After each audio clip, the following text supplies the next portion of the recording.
Okay, welcome to video 11.4. Today we're going to be exploring the graph of quadratic equations a little bit more. So quadratic functions are written in the form, you've already gone over this, y equals ax squared plus bx plus c. And the x-intercepts are when the y value is 0, and those of the parabola are called the roots or zeros of the equation ax squared plus bx plus c equals 0, because again, the y value is 0. We're not moving up or down at all. And we've talked about this already, determining the number of roots that are illustrated in each graph below, and then identify the roots. So when we talk about roots, I've told you that they can have 2, they can sometimes have 1, and there's other times when they don't have any that are shown on the graph. They are something that you'll explore more in Algebra 2. So in this first one, we have 2 roots. You can see that this parabola crosses the x-axis at 1 and 3. So I'm going to write 2 roots, and those are at 1 and 3. 2 roots, and those are at x values of 1 and 3. And remember, you can also write this out as x equals 1 and x equals 3 if you have trouble with that set notation, but you should be aware that this is a possible way to write that. How about in this graph? Well, this time it only crosses in one place, so that has 1 root, and it's at x equals -3.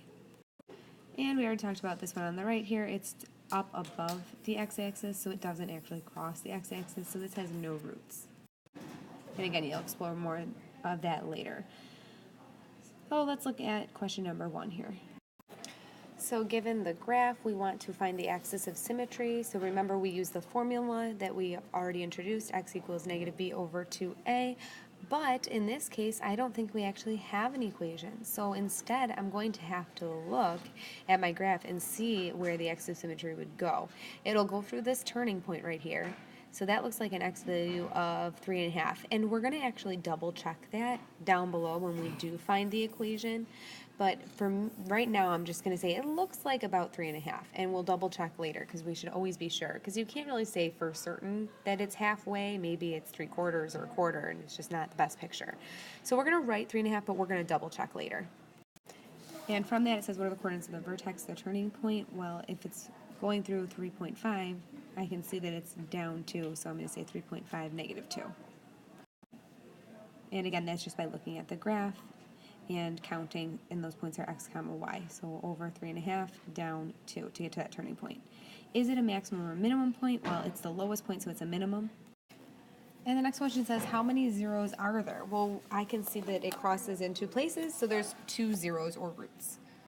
And then it asks, what are the solutions of the equation for this graph? Well, that's asking for which x values does it cross at the x-axis. So when I look over here, I can see that it crosses right 2 and then right 5, so the x values are 2 and 5.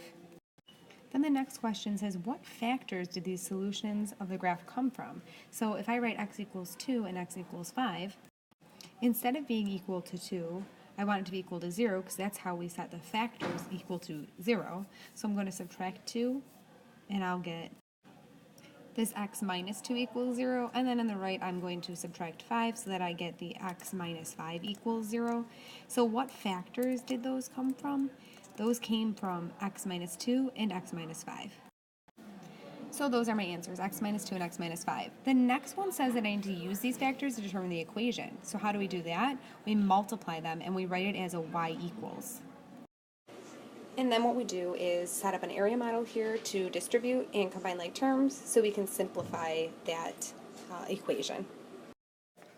So once I do my area model to simplify and combine my like terms, I get my answer of y equals x squared minus 7x plus 10.